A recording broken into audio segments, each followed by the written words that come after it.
It is 3 a.m. The house is quiet. You are awake again. The hallway is dark. The clock on the nightstand glows with numbers that mock you, and somewhere in the stillness you hear the hum of the refrigerator, the creak of old wood settling, the weight of silence pressing against your chest. You tell yourself it is just insomnia, just stress, just the result of too much coffee, or not enough exercise. But deep in your spirit, you know it is something else.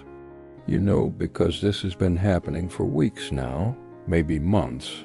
This pattern of waking in the deep hours when the world sleeps, and you alone carry the burden of thoughts that will not rest.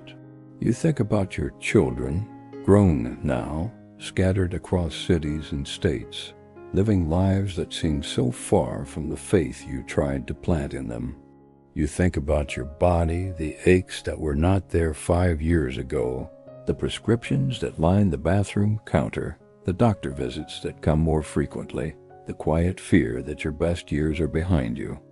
You think about your marriage if you are married, or the empty side of the bed if you are widowed, and you wonder if anyone sees you anymore, if anyone needs you anymore, if your voice still matters in a world that seems to worship youth and speed and noise.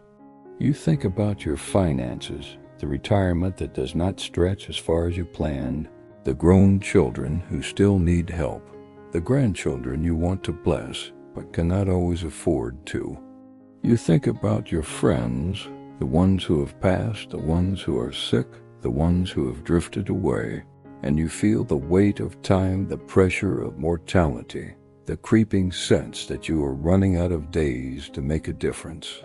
And so you lie there in the dark, staring at the ceiling, praying prayers that feel like they bounce off the plaster and fall back down on you. Wondering if God hears, wondering if God cares, wondering if you have been forgotten. But what if I told you that this moment, this 3 a.m. waking, this restless stirring in your spirit is not insomnia at all? What if I told you that heaven calls it an appointment?